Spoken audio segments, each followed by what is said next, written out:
Bismillahirrahmanirrahim. Assalamualaikum warahmatullahi wabarakatuh. Perkenalkan, nama saya Fauzan Saifullah dengan NPM 3012202, Prodi S1 Hukum, Universitas Teknologi Digital. Di sini saya akan menjelaskan tugas ETS Hukum Islam. Yang pertama ada pengertian dan sumber hukum, yang kedua ada ruang lingkup hukum Islam, yang ketiga ada hukum Islam, yang keempat ada asas hukum Islam. Yang pertama, secara bahasa, Al-Quran merupakan bahasa Arab yang artinya bacaan atau sesuatu yang dibaca berulang-ulang.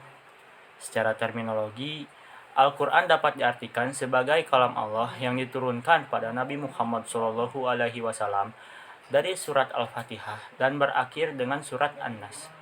Sejalan dengan hal ini, Sunarjo dan kawan-kawan pada tahun 1971 menjelaskan bahwa Al-Quran ialah kalam Allah yang diterima Nabi Muhammad dan ditulis di mushaf dan diriwayatkan secara mutawatir, serta pembacaannya merupakan salah satu ibadah. Berdasarkan penjelasan dan definisi di atas, dapat disebutkan bahwa hanya kalam Allah Subhanahu wa Ta'ala yang diturunkan kepada Nabi Muhammad SAW saja yang disebut Al-Quran. Al-Quran sendiri dijadikan sumber hukum Islam, mengindikasikan bahwa agama Islam menghendaki agar sifat-sifatnya termaktub dalam ajaran dan ketentuan yang mengatur perilaku manusia. Selanjutnya ada hadis. Hadis adalah perilaku atau perbuatan Rasul yang dapat kita teladani. Yang ketiga ada ijma. Ijma adalah bagian dari ijtihad para ulama yang telah disepakati. Lalu ada ruang lingkup Islam pada orang Muslim atau Islam. Lalu mereka lahir sampai meninggal. Filsafat hukum Islam ialah filsafat yang diterapkan pada hukum Islam. Ia merupakan filsafat khusus dan objeknya adalah hukum Islam itu sendiri. Maka filsafat hukum Islam adalah filsafat yang menganalisis hukum Islam secara metodis dan sistematis, sehingga mendapatkan keterangan yang mendasar, atau menganalisis hukum Islam secara ilmiah dengan filsafat sebagai alatnya. Yang terakhir ada asas-asas hukum Islam.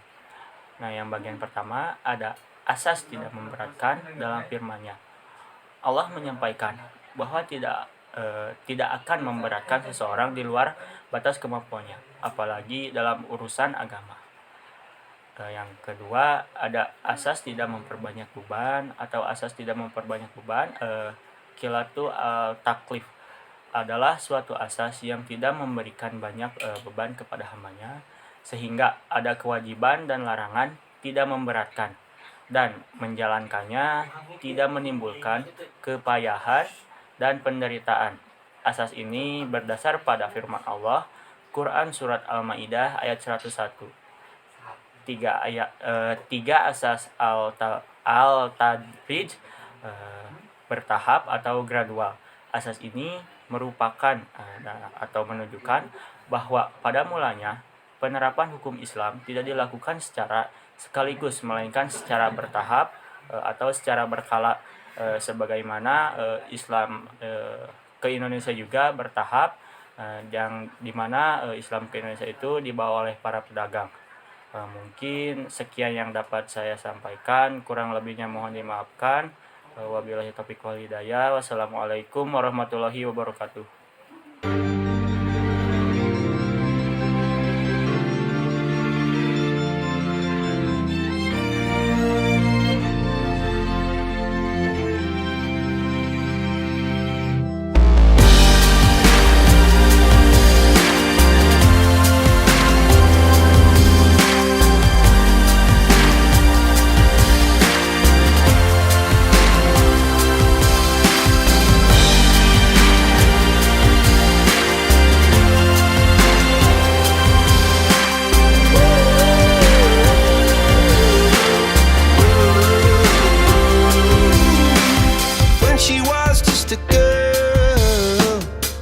Expected the world, but it flew away from her reach, so she ran away in her sleep.